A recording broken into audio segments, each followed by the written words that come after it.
Alright guys, we are back here again, and it's really nice out right now. I think it's like 70 degrees, and very sunny. Bullet's here napping, and we're going to jump into this guest, someone I met, I believe, Podmatch, and still pulling great guests off of there. I don't know where the podcast would be if I didn't have that platform, because there's a lot of amazing people that are constantly doing awesome things, and it's really cool. So anyway, our next guest is somebody who's doing some really cool things, and I want her to come on and share her story, and she's very delightful. So would you like to tell us your name and a little bit about yourself? I would. My name is Amy Vincze. I live in Oakland, California. And I guess I'll just start by saying that I've always kind of been a seeker. Through my own childhood trauma and just life, there was some things about myself that I didn't like, and I wanted to change, and so I was constantly looking for ways to do that.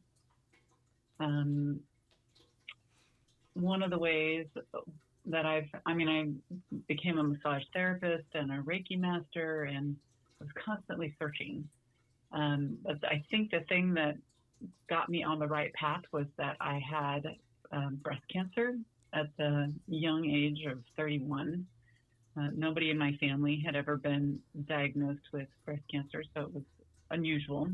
Mm-hmm. But there was a part of me that was really curious about why I got breast cancer.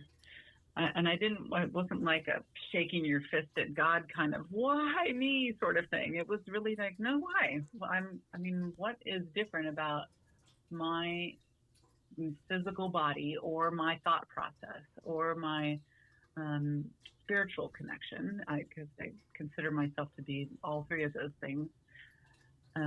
What was it about that? Or maybe a combination of that led to this outcome. And so I really started searching. One of the ways that I went was that I went to Tony Robbins events. I really love Tony Robbins. He's so heart-centered in all of his things that he does, which is great. But I met somebody named Nick Ortner there, and he introduced me to tapping, EFT tapping. He called me, we were crewing together in an event, and then he called me about a month later and said, I found this thing, I want to try it with you. And I think we had one session, and that was moving a little too slow for him, so he went off and did his own thing and has become very successful in the field. But it sparked a real big interest in me at the time, and so I got my own coach and started working with somebody, and then shortly thereafter became certified myself as a certified tapping coach. So it's been about 16 years since that time, and I have found tapping to be so incredibly powerful, and I have experienced such dramatic, I should say, transformation for myself and for my clients, that I found myself feeling like I'm not reaching enough people with this. And so that's when I created the app, the Soar with Tapping app. And it's become my mission to introduce people to this tool, this amazing tool, and kind of educate them about how to use it to the biggest benefit for themselves, to get the biggest benefit. Yeah, awesome. Can you explain what tapping is? Yes. Tapping is very similar to acupuncture in that it utilizes the 14 energy meridians found in Chinese medicine. Instead of needles, we use the percussion of tapping on our body at different, very specific acupressure points. But it also combines, so that's the energy side of things. And then there's the cognitive therapy that is included because you are talking about what it is you want to release while you are tapping on your body.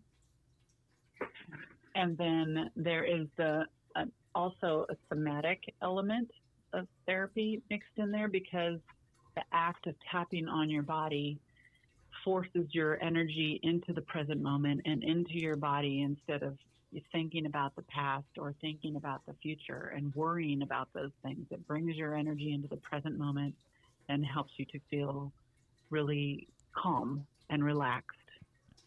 So it's that really powerful combination of the energy, cognitive, and somatic therapies that makes it so powerful. Awesome. Okay. Yeah, I figured it had something to do similar to acupuncture, which I have done in the past. Yeah, And I do like that.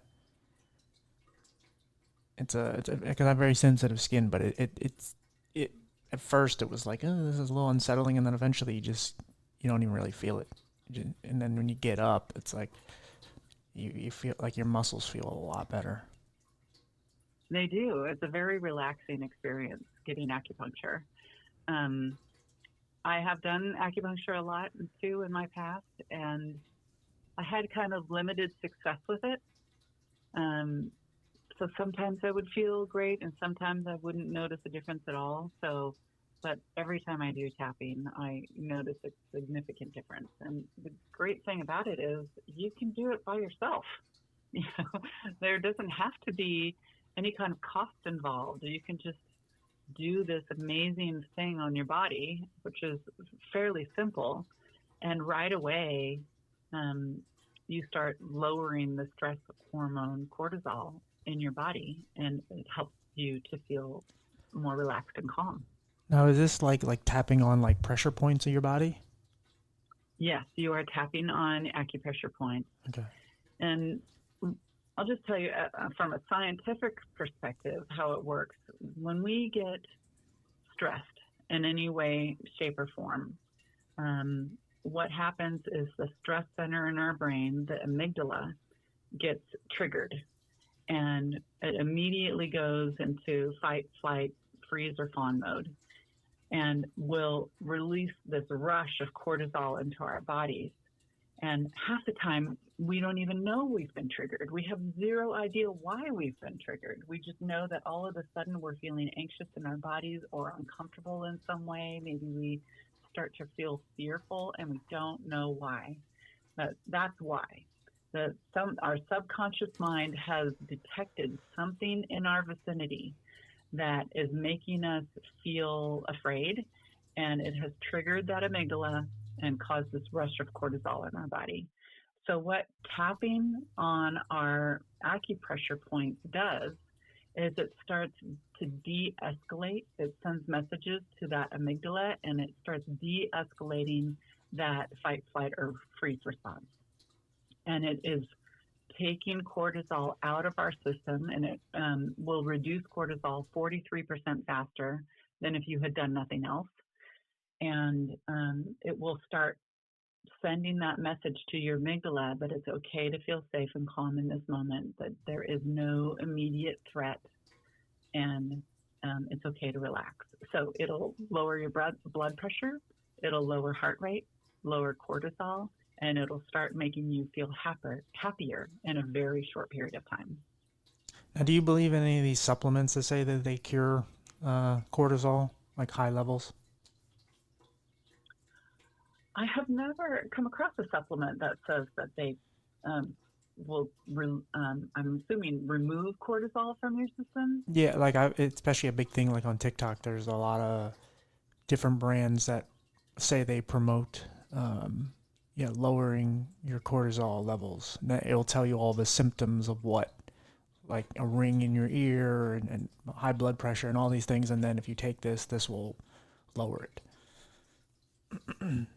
Oh gosh, I don't know. I wouldn't be able to. Uh, I'm not a person that really knows That's fine. the Yeah. effects of supplements. So I do know some supplements that I take that I think helps also promote a sense of calm, like L-theanine and maybe ashwagandha, things Sure. like that are more natural. But I don't know about anything else. Okay. Yeah. No. I mean, I'm sure they're not gonna help, but I mean, because unfortunately there's a lot of scams and there's a lot of just Sure. really Yeah. bad things that people are promoting because they're preying off of people's desperation to cure their ailments. It's like, oh, you have mental health, take this, as it'll all your demons will go away, which does not happen. But And unfortunately, people are desperate enough to help themselves feel better yeah, that they, will look to that as a possibility.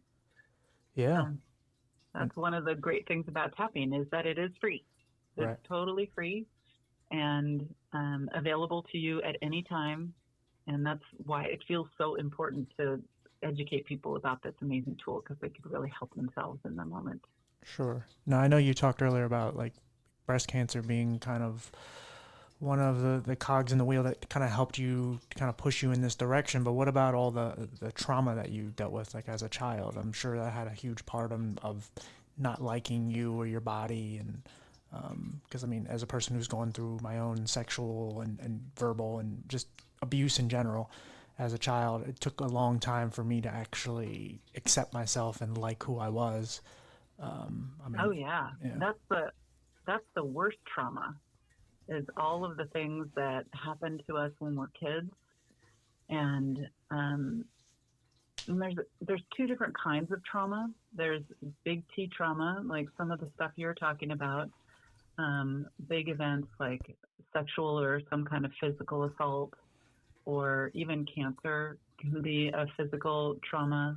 But there's also financial traumas and um, I'm trying to think of what else. Like if a parent dies when you're a young kid, that's also a really traumatic event.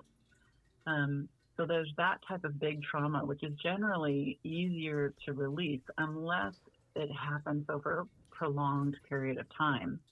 So, for example, like call it little t trauma, could be things that people don't often recognize as trauma. Hmm. Could be like getting ignored by your parents or siblings, or it could be getting bullied at school, or even if you have like an angry parent. So you spend a lot of time, or an angry sibling, maybe you spend a lot of time like walking on eggshells to make sure that they don't get upset and so that you can stay safe. So Sure. there's big T trauma and then there's little T trauma. And oftentimes, if anything happens over a prolonged period of time, then the trauma becomes really complex. And there's a lot of different facets to it. And like you were talking about, we look for evidence of these things about us being true. So if we learned from a parent or sibling that um, we're not worthy or deserving of love, or there's something wrong with us, or that we are the cause of other people's problems, then we go through life looking for evidence that this is true. Sure. If you look for the color brown out in the world, you will see the color brown everywhere you go. And it's the same thing with looking for evidence of these big beliefs that we have about ourselves, and we will find it everywhere, which makes those types of traumas much more difficult to neutralize. Um, Big T traumas, if they happen once or maybe twice, are often much easier to neutralize with tapping, but little T traumas are a lot more complex. So, um, my personal trauma when I was little was that my dad was an alcoholic and he ended up leaving when I was a very young girl. I think I was like 4 years old. And so I created a belief of myself that there was something wrong with me, that he wanted to leave because there was something wrong with me. Because kids in general are just naturally narcissistic. They think that everything happens because of them, like because they did something wrong, because they weren't enough in some way, shape, or form. And so that was the belief I formed about myself. And I went to great lengths to discover all the things that were wrong with me. And I found a lot of things that I think that's what kind of prompted me to become this seeker so that I could better, so that I could find the part of me that people would love because I was desperate to find that thing. I've been I there. wanted Yeah. so much to be loved, and I turned myself inside out trying to be better. Yeah, no, I did the And same thing. no, did Yeah. you? Yeah, I mean, for a good deal of my life, I'm 36, and I would say up until like my late 20s, I was pretty much just being whatever others wanted me to be. I just Yeah. wanted to desperately to be loved and accepted and Yeah. understood, and I wanted to feel like I fit in. And then with having my visual disability, I always felt different, but it was like, and the world kept telling me I was different. And then eventually I started leaning into the fact that, okay, being different actually isn't bad. Um, and Mhm. then something of late that I realized, because like, I got touched in school by a nurse. Like, I don't, I mean, I found it out like in my middle of my 20s. I was just like, oh yeah, I think I was molested in school. And I was like, there's no reason why I was Oh yeah. completely naked in school and this woman was just touching me and so on. And I started to realize, like, I started to use like sex as like a drug, almost like a comfort zone. Like I wouldn't say I was a sex Sure. addict, but I used it to make me feel better. Or it was like, oh, okay, Absolutely. because this is how you show love, this is how you show affection. And I wasn't entirely wrong, obviously, but I wasn't using anybody for it or anything like that. It was just I would do it knowing that I wanted to find a real partner, but I was doing it with people that I knew weren't compatible and that really weren't good for me. And so I was just Yeah. like trying to make myself hurt and try to sabotage my life in a way without really knowing that I was doing so. And I just realized Mhm. that here in the last couple of months where I was just like, man, like you were doing that, and that's why. Like, because I was wondering like if that whole thing had any effect on me, and I was like, I think it didn't have a huge effect on me like a lot of other things did because I had so many other things that happened to me, but it had it's like a program on a computer just kind of running in the background. You don't know it's there. And it's like, yeah, it has an effect on me. And I had to really open myself up to heal and go, okay, yeah, this Yeah. did do something to me. I just didn't recognize it. As people pleasers, when we do that, when we turn ourselves inside out in order to um, have people like us, there's a big process of abandoning ourselves with that and making other people's needs more important. And so when you consistently abandon yourself and make other and place other people's um, needs above your own, you can't help but at some point need something to soothe that part of yourself that also needs attention. Yeah. And so, I mean, my way that I found was through food addiction and things like bulimia. And um, it was the thing that I needed, the immediate soothing to my the really anxious part of me that knew that there was something wrong in the way that I was going about my life. It obviously wasn't working, but I didn't know what it was. I didn't know how to identify it. I didn't know how to even engage with it. I just knew that I felt anxious and I needed something to soothe me. And people do that in so many different ways. It could be, you know, working out too much. It could be being a workaholic. A lot of the things that get our attention the most are like an alcohol addiction or drug addiction or something along those lines. But everything else is also a form of self soothing if done in excess. Yeah. I've noticed like, Um, oh, sorry. Um, that's okay. Recently, like I got laid off my job, just a government thing. And I've seen so much progress made even in this time because I'm starting to use the downtime as time to heal and just learn from everything because unfortunately when traumatic things happen, life just doesn't stop for you. Like it keeps going.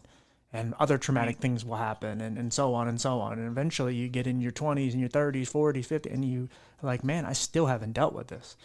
And Mm-hmm. so this time getting laid off, I'm like, the hardest days are the quiet ones where really nothing is happening, no progress is happening, no calls from other places or just in general, whatever. But like Right. I'm starting to realize that those are the days that they're the most challenging, but in a way they're also the most therapeutic because they're the days that I need to take the time to just heal And I've been using them, trying to the best of my ability. And again, every so often, I get my demons will creep up on me, and they'll say a lot of things. See, nothing's happening, whatever. But the more I grow, and the more I have faith I have in myself, because I'm undefeated. I'm still here. I've made it through everything that has been thrown at me. It may have taken me Right. longer and Right. whatever, but I'm still here. And so at some point, you kind of have to give yourself a little grace, have to have faith in yourself that, you know, hey, you made it through all this. I doubt this is Yep. going to break you. That's right. That's right. I love that attitude. I love that attitude. But so it can be really hard in the face of uncertainty, Mm-hmm. um, especially when you don't have a crystal ball. You don't see how things are going to work out or when things are going to work out. Yeah, but I really admire that attitude. Definitely. Yeah, and I mean, I just did a video about it earlier. Just, I mean, for a long time, I didn't have a voice. I kind of hid. I was even too afraid. Like I'd wake up in the middle of the night screaming, and I would just urinate on myself because I was too afraid to even go to the bathroom. I just had so much Mm-hmm. done to me that I didn't realize that how messed up I really was. And then as life went on, I always use this analogy of shoving all your skeletons in the closet until one day it's full and they all spill out all over you. And now you have to deal with Yeah. them all at the same time. And that's pretty much what happened. I remember one time being in therapy and my therapist brought up my dad, and I just went on like a 5 minute or 15-minute tangent of just how much I hated him, and I was just pissed off. And then like after I was done, it was almost like I was out of breath, and I was like, "Wow, do you really hate him that bad? Like, okay, he has his faults, he has his problems, but he wasn't that bad of a dad." Him and I are in much better shape now, but at the time, it was like I realized there was so much anger, so much that I just hid away, and Yeah. yeah, and so like where I'm at today, it's like I could have never fathomed it. Like sometimes we think like, oh man, we don't have enough commas in our bank account, and we don't, we're still not with the person we dreamed of being with, or whatever. We're not in the best shape, but it's like it's still every day you still push towards that. You keep going and you keep going, and I nearly died as a child, and it's like if I would have played my life out a couple times over, a couple of the outcomes I still wouldn't be here. So I think Yeah. sometimes it's hard for us to realize that the the timeline that we're in, the life that we have right now, might be the best outcome, might be the best life. It's just we had to go through hell to figure that out. And I want to zero in on something that you said because I think it's really powerful. The moment when your therapist asked about your dad, Mm-hmm. and all of a sudden you gave a voice to all of the anger, and it might have been like a verbal diarrhea, but the important thing was you actually released it from your body. And this is one of the most important things about tapping is that you honored it and acknowledged it enough that you were able to get to the point where you actually sounds like you had a little bit of compassion for your dad. That even though he really messed up in a lot of different ways, you you know that he did his best. Yeah, yeah. I mean, there was So yeah. Sorry, go ahead. it's okay. I was just gonna just suggest that that's one of the powerful things about tapping is that it, it it helps you to engage with the emotions that we have been stuffing down in our bodies forever and ever. And once you do that, and once you kind of give those emotions their day in court, and even ranting for 15 minutes, they are actually released from your body. And then there's space for other things to come in. And it's not attacking you from the inside out anymore and causing you to have unwanted behavior or even anxiety. Because once it is neutralized like that by releasing it, that's when we heal. Yeah. See, like I always knew that I cared about other people and wanted to help other people, but when you're in the midst of your mental health wars, like mental health is very selfish. You can only really Yeah. focus on yourself. You really don't care as much about other people. You do, but you don't have the energy to care. And then Yeah. it kind of came full circle. Then once I started to really get on my feet and push back, I'm like, now all I want to do is help people. Like when I have good health days, whether it's mentally, physically, I want to make sure that I can try to uplift someone else who's struggling, because I think about my young self and how much he endured, and I want to protect that person. And, uh, Hmm. and that's when I started to realize, okay, there's a lot of progress that has been made. But I think we look for progress like it's this one time moment, right? Like you win the lottery. It's like, oh my God, there's all this money coming in. Like you think you're just going to wake up one day and you're not going to be depressed anymore. And it's like, that doesn't work like that. Like it's literally, it's the journey. It's over time. It's little by little. It's kind of like when when we're a child, we start to grow. Like you don't just wake up one day and you're 6'2" and you were 5'3" yesterday. It's just little by Hmm. little you're growing throughout the day, throughout the night, weeks to months Yeah. to years, and it Yeah. happens. And that's the same thing with progress. It's just at some point you start to look back on your life and you go, "Oh damn, I don't do that anymore. Oh damn, that doesn't make me sad anymore." Or Right. Right. Yeah. We definitely heal in layers. Um, one of the a great way that I like to talk about it is that when you, for example, if you use tapping or whatever other methodology to heal yourself, say we're dealing with a fear of not being enough.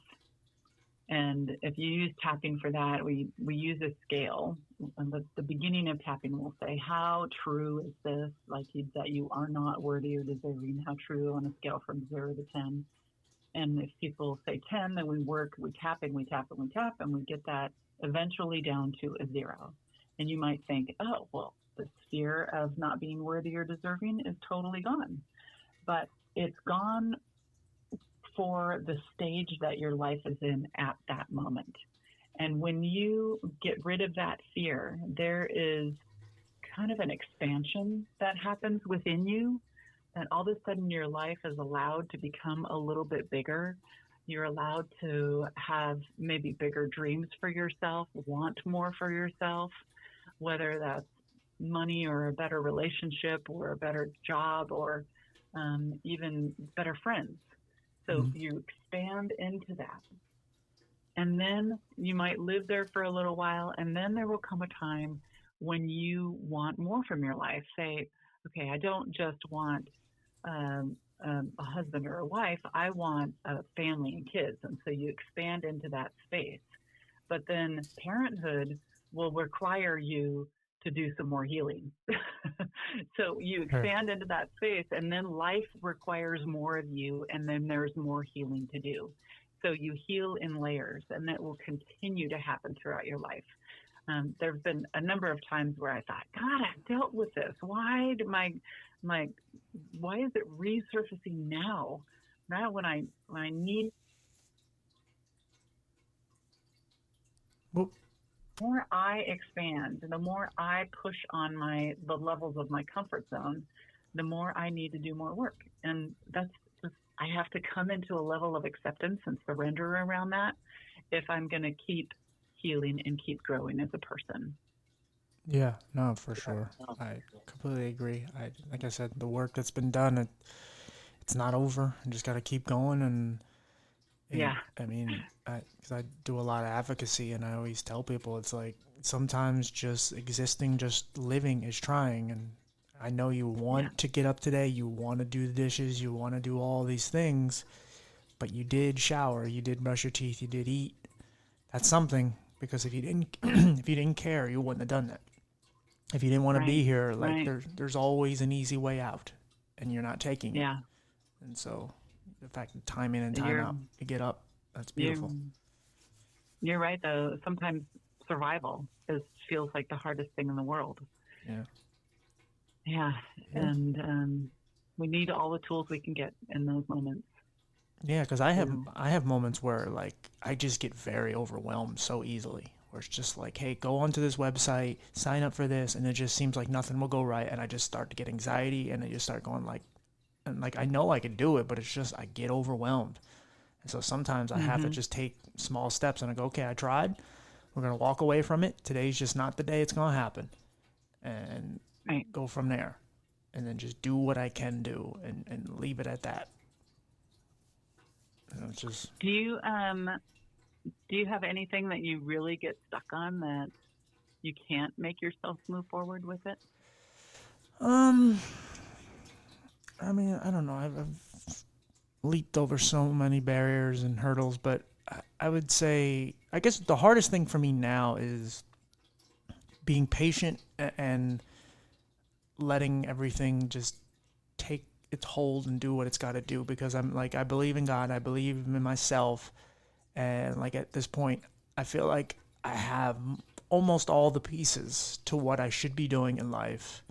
I just don't know how to make it all happen, and that Mm-hmm. frustrates me and it bothers me, because it's like, I feel like, because now it's like, oh, I'm unemployed, that bothers me a little, so I'm like, I'm getting unemployment, my money's fine, everything is fine, but I'm just like, Mm-hmm. oh, we got to figure it out sooner than later, hurry up. And every day that it doesn't happen, I just get really down on myself, and I have to keep resetting it and going like, nope, you're gonna Yeah. be okay.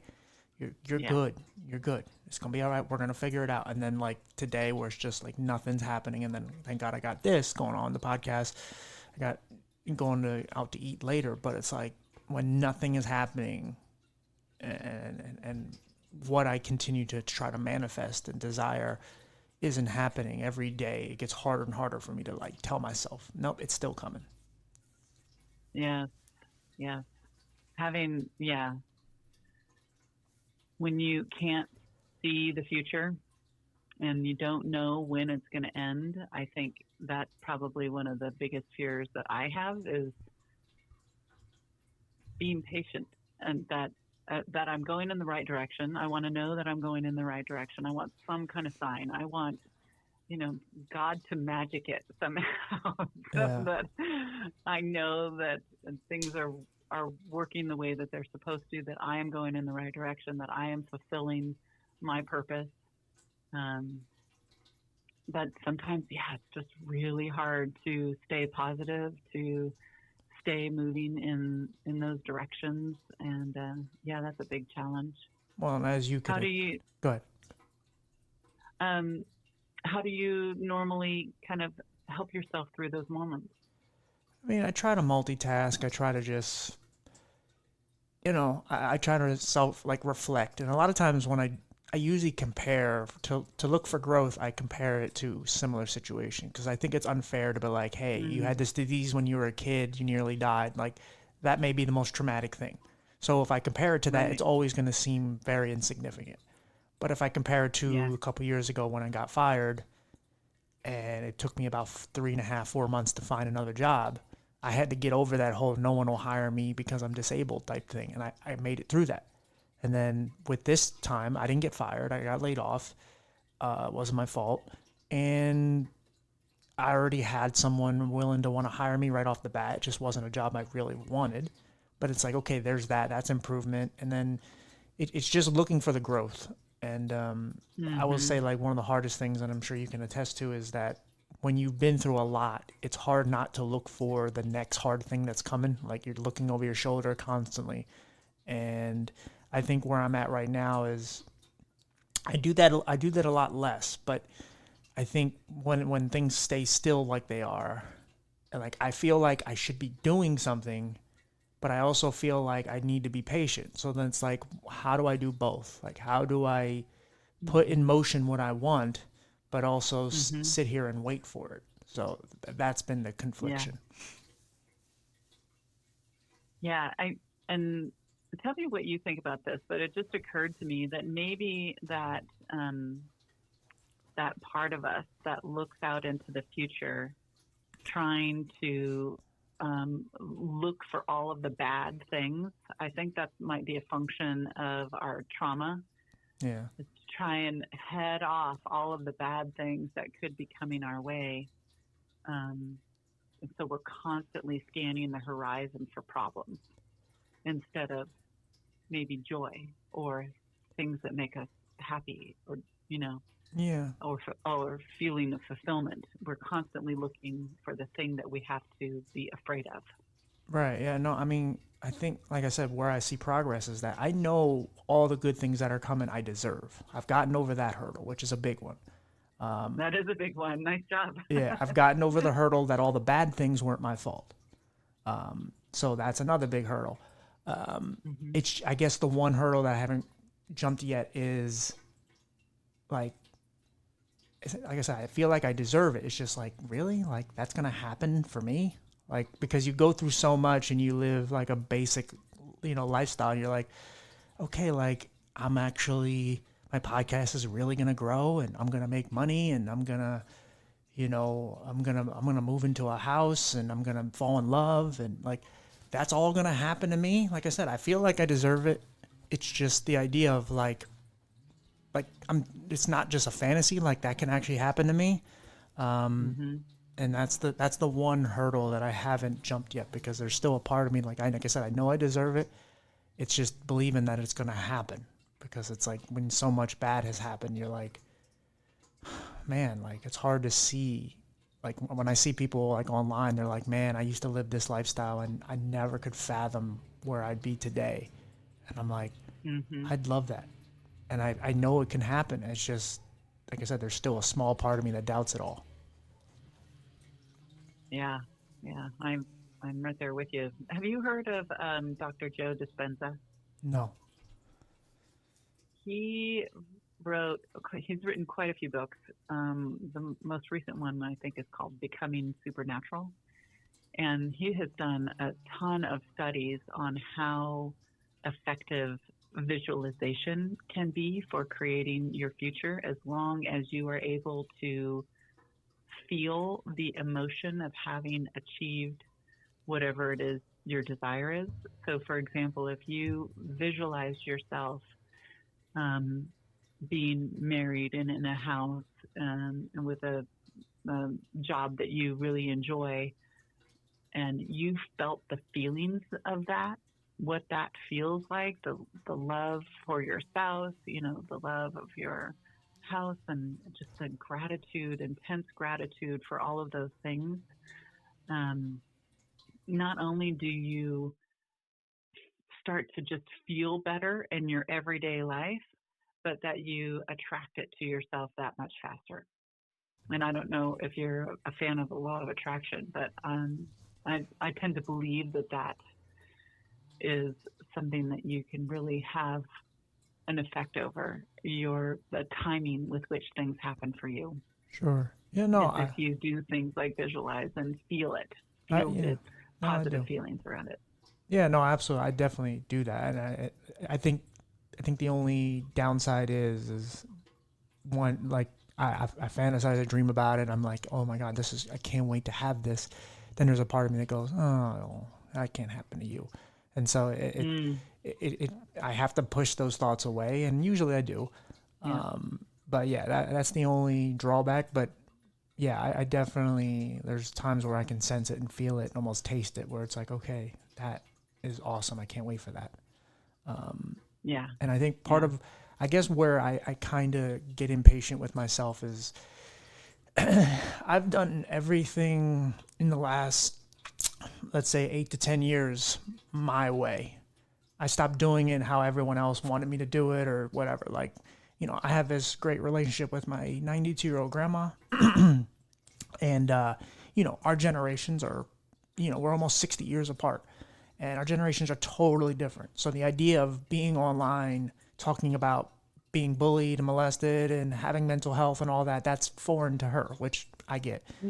And I keep having this vision of what I want to do and how I can help all these people. And it's like, because she's 92, and same with my mom, her being in her 60s, like I want it to like come to fruition because I want them to see why I've been doing what I've been doing. Like when I got fired a couple years ago, it was because I kept standing up for myself, standing up for other people with disabilities. And Mm, she took it like, why would you do that? Like in my time, like in her time, like you don't do that. You just take a job, you accept the bad benefits, you don't get time off, you just work.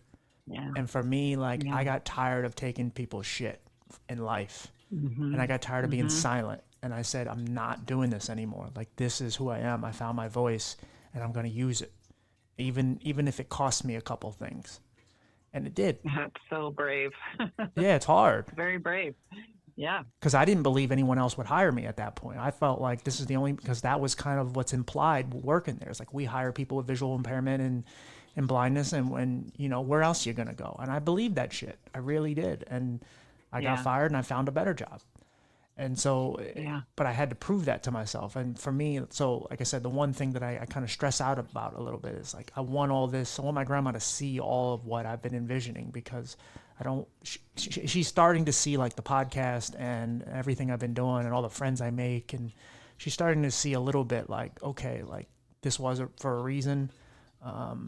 It's not just to be rebellious or whatever else. Cause I'm really not. I don't do drugs. I don't drink. Like, you know, like I'm pretty more about love and peace. It's just I also just don't take shit from people anymore, and so Mm-hmm. she's starting to see it. I hope she's alive to see everything that I'm going to get accomplished, because I don't want her to think that I'm just doing it just, like I said, to be rebellious or go against other people's wishes or whatever. Like I want to do it my way, and it you know, it's always the hard way, because I didn't, you know, I only did a year in college, and I have a disability, and well, two if you count mental health, and I've been through so much, and it's like, yeah, I do everything the hard way because that's the only way I know, and but it's starting to pay off, and I just want her to see it, because you know it means something, because she means something. Same with my mother.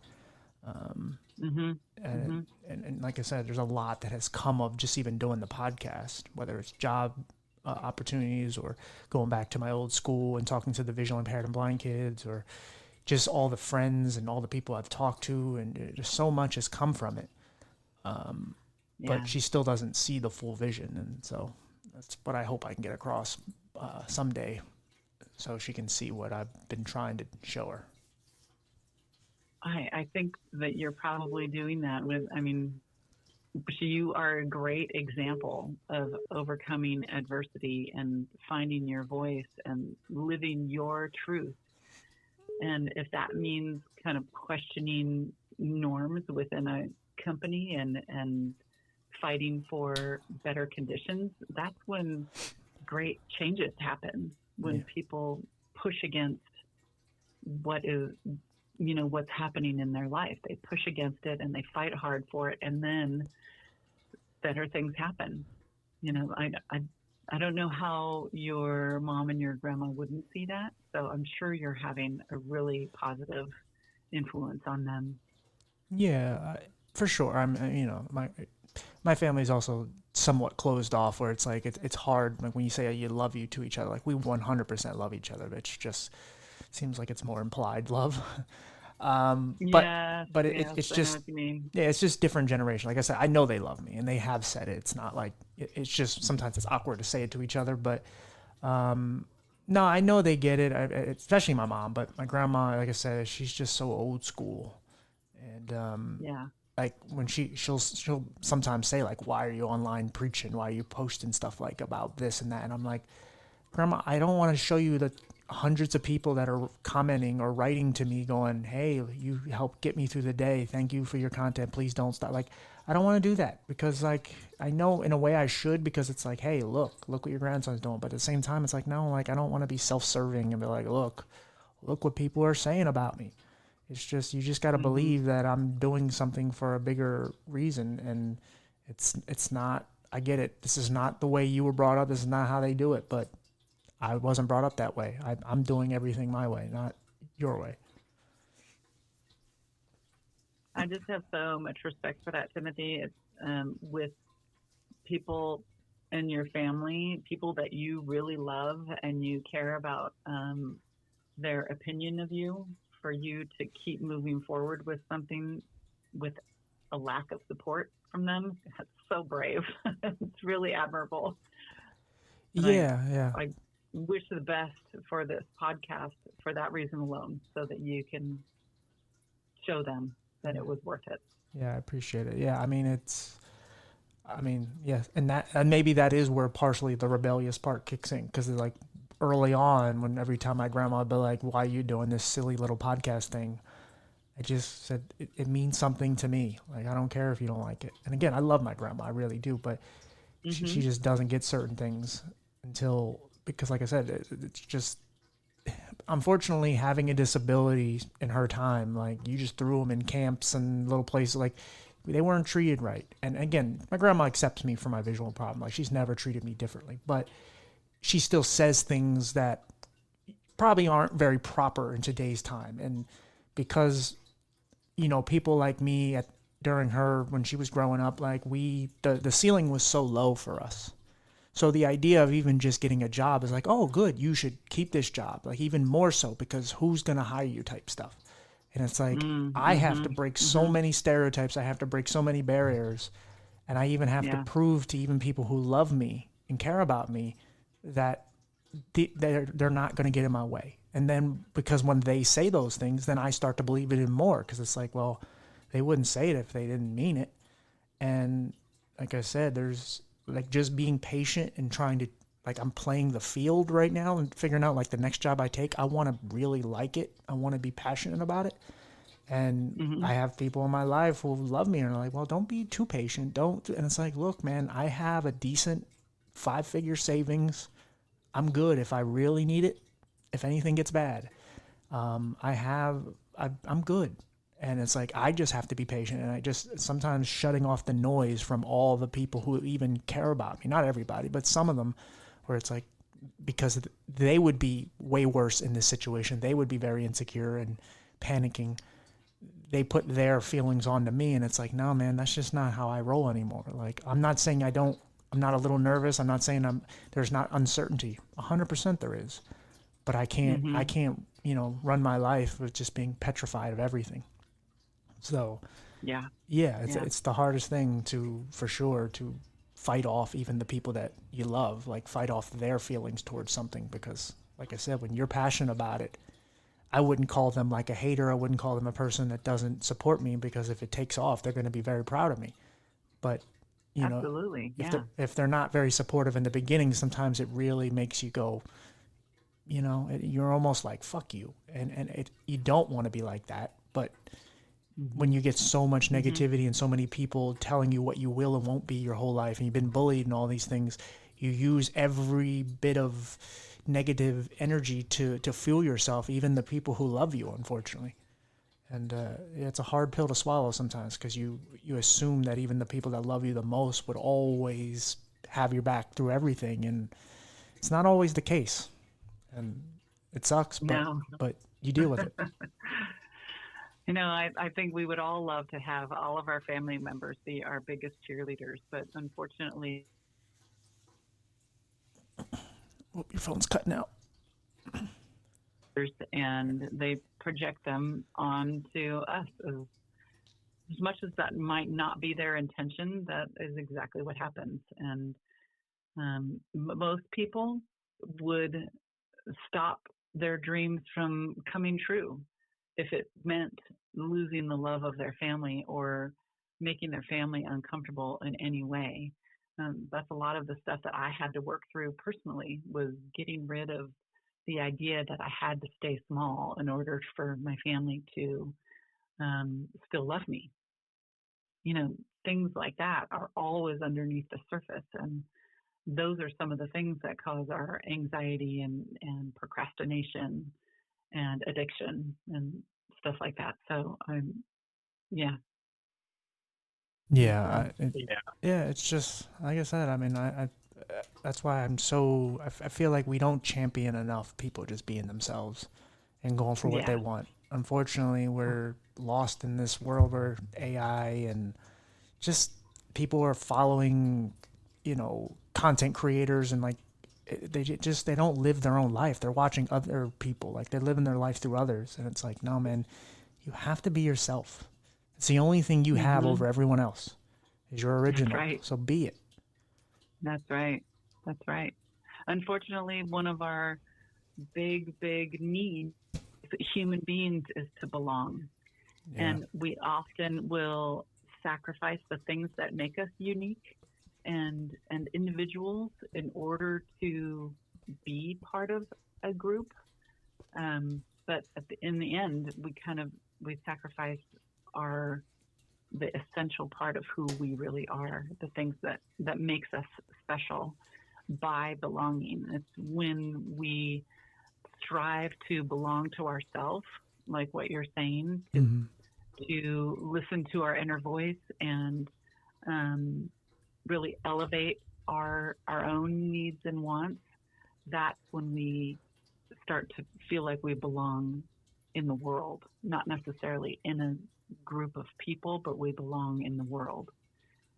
And that's one of our biggest basic human needs. Oh yeah, I would say one of the other ones is just to be heard, because that was something I struggled with. I felt like my voice didn't matter at all, and I was like, who's going to listen to a stupid podcast with my voice on it? And then that's a big one. And then who like, why would anyone let me interview them? And so on and so on. And then eventually you just hear all these nice things, and you just have conversations. And like I learned somewhere in the very beginning, like, why am I writing down questions when some of the best questions are just natural off the top of my head? You know, like I had So how did you move through all that fear and actually get going? So I would say the first 10 to 12 episodes, I kind of knew what I wanted to talk about. I wanted to talk about the disease I had. I wanted to talk about my visual disability and things, and talk about mental health and just the abuse and stuff. And then I wanted to talk about my friend Lori, who died, and she couldn't tell her story. So I had ideas. And then after that, I said, I don't know what I'm going to do. And I was like, I can interview a few of my friends who have visual impairment and stuff. And I'm like, I don't know what else I want to do.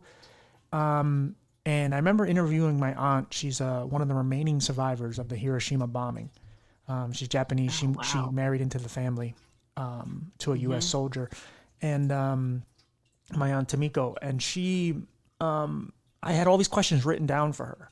And so I asked her, and it was going well. And my best question I asked her was, I knew that, I don't know how I said it, but I knew that you moved to New York and you were there for 9/11. How was like going through a tragedy as a kid, seeing another horrific tragedy? I didn't know she lost somebody in the towers. She just so happenly did. I had no idea asking her the question. And when I asked her that question, I said, like, it snapped. I'm like, oh, stop being like, stop having there's no point of having a script or having anything. Just talk. Just be real, be natural. Because, you know, when you want something done, you want something done right, you got to do it yourself. And it's like you always complaining that you don't see enough natural conversations. You just see a lot of editing, or, you know, I've been on a lot of podcasts and where it's like, hey, tell your story in 10 minutes. And it's like, good luck to you. I don't have a 10-minute story for you. But you've tried to condense it and force it anyway. But for me, it's like I always thought, like, I've had so many natural, amazing conversations where it's just like I have friends of all ethnic groups and all different cultures and different disabilities and so on. And it's like I can have the most uncomfortable, amazing conversations with awesome people so that I'm not a bigot, so that I'm not closed-minded and so on. And so it's like, why? Just be natural. Just be real. Like the brain fog, let it kick in. You know, when you're not feeling up to it and you're feeling a little down, you can address it. Like, there's no point of hiding. Like, you did that for so long. You had so many masks. Like, there's no point. Just be authentic, and it'll come through. And so it's another pill I had to swallow, where just be real with yourself, and however it comes out, it comes out. It may not be the cleanest. You may, bumble and trip over your tongue every so often, but hey, that's part of you. Just like your eyes are, just like the mental health. All this is a part of you. So just live with it and keep going. And eventually you come to feel like you have really like strong foundation underneath yourself. I mean, after doing so many podcasts now, I'm sure that this is something you feel pretty comfortable with. Yeah, I guess the hardest part is I never know really what to say to start it. But after, like, the conversation itself, once it gets going, it's like it's easy. Like I don't stress about this at all. And I try to tell people, like, I mean, you and I had one conversation before this, so it's like it's not like we really know each other. But if you have empathy for someone's story, you care about what other people are going through, just even a little bit. You don't need to understand their plight. You don't need to know what they went, like, to experience what they went through to really care or feel it. So it's like you and I have different stories, but there's also parallels. There's things that connect it. And, again, if you have empathy for someone's story, you can feel their pain. So, and again, I think that's part of the superpower that I've figured out within my visual disability, is that I can see a lot of things that most people can't. And I can sense when people are feeling off or feeling sad, and I can feel people's Mm-hmm. pain when they say, hey, I was molested, or hey, I was, this and this happened to me. It's like I can get a small vision of and kind of encapsulate just a small moment of what they went through. So yeah, it's a long grind as life is, and we're still here. And like I said, at some point you have to kind of just look at yourself in the mirror and go, you know what, I'm proud of you. I know it may sound gross Yeah. to say that, but I'm proud of you because you're still here. There are just a lot of people that wouldn't still be here. They would have given up a long time ago. And Yeah, life is hard, and the fact that we're still here says a lot. We keep getting better every single day. absolutely. Well, I wanna finish the conversation. We'll finish off the recording, but do you? I mean, like you said, you have an app and all that. Where can they find it? Can you promote it? And Yeah, it's called Soar with Tapping, and they can find it on the Google Play Store or the Apple App Store. okay, And for your listeners, they can go to my website, soarwithtapping.com/podcast dash special. And there they can get a code that they can input into the app and get 50% off of their first annual subscription. So the app is there to help people through any kind of problem you can come up with. I think there's 12 different categories at the moment, including physical issues or emotional issues, sleep, goal support, whatever it is they need help with. But there's also a lot of videos that will tell you how to work through some of the bigger things like anxiety and depression and procrastination and addiction, because there is an order to working through these things that is far more effective if you do it starting in a certain place and ending in a certain place. It'll be faster and more effective. And so try to give people all the tools they need to go in and use the app and help themselves back to a place of feeling better and feeling joyful even. yeah, that's awesome. I appreciate it. Yeah, I will. Guys, please follow her. Like I said, don't hang up. We'll end this now. And again, thank you for coming on, though. I appreciate you. Thank you for having me.